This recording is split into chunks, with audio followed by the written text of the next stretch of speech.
নমস্কাৰ সকলোকে স্বাগতম জনাইছো। আজি মসুৰ দাইলৰ এটা ৰেচিপি লৈ আহিছো। খাবলৈ খুবেই টেষ্টি হৈছিল। ভাবিলো আপোনালোককো দেখুৱাও কেনেকৈ বনালো। তাৰ বাবে মই ইয়া কুকাৰত কেইটামান মসুৰ দাইল দিছো।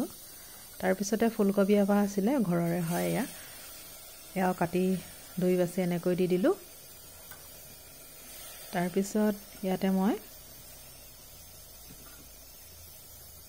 আলু দিছো ইয়া 4 টুকুৰা কৰি দিছো এটা আলু। তাৰ পিছত গাজৰ দিছো।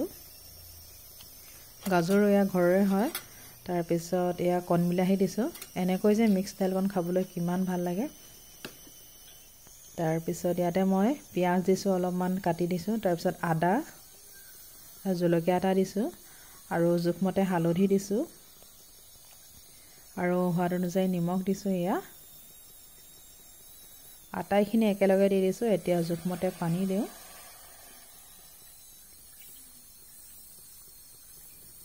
পানী দিয়াৰ পিছত এতিয়া মই কুকাৰৰ সাফৰখন বন্ধ কৰি দিম।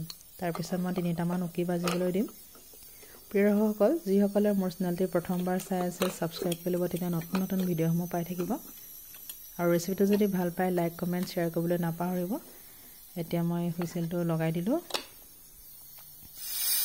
আৰু 3টা উকি বজাৰ পিছত এইখিনি খুব ধুনীয়াকৈ সিজিলে।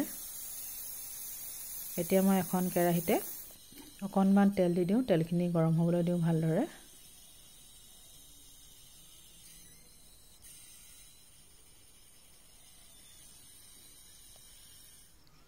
তাৰ পিছত এয়া দাইলখিনি চাওঁ।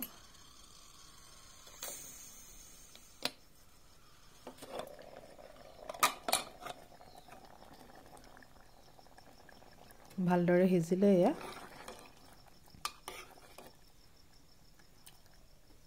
এতিয়া তেল গৰম হোৱাৰ পিছত ইয়াত অকল পাঁচফোৰণ দি দিছো।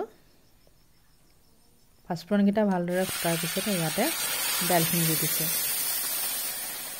পানী মই একেবাৰে হিচাপত দিছিলো, এতিয়া আকৌ নিদিলেও হ'ব। এতিয়া অকণমান উতল আহিবলৈ দিম। তাৰ পিছত এইখিনি পৰিবেশন কৰিব পৰা হৈ যাব। আপোনালোকে এনেকৈ ফুলকবিৰ সৈতে দাইলখন বনাই খাইছেনে নাই জনাবচোন। এতিয়া নমৰ আগে অকণমান ধনিয়াৰ পাত দি দিছো। খাবলৈ যে ইমান ভাল লাগে এনেকৈ।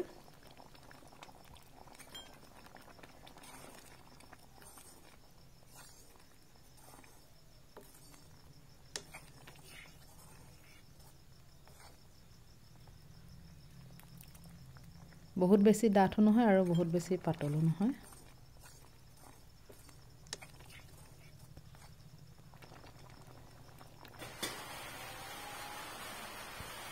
আৰু এয়া দাইলৰ লগত ভাত লৈছো এয়া।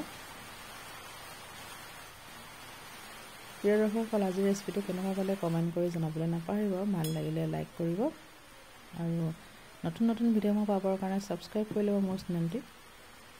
লগতে কাষতে থকা বেল আইকনটো প্ৰেছ কৰি ল'ব। আজিলৈ আহোঁ, অন্য দিন আহিম এটা নতুন ভিডিঅ'ৰ সৈতে। আৰু ভিডিঅ'টো শেষলৈকে চোৱাৰ বাবে বহুত বহুত ধন্যবাদ।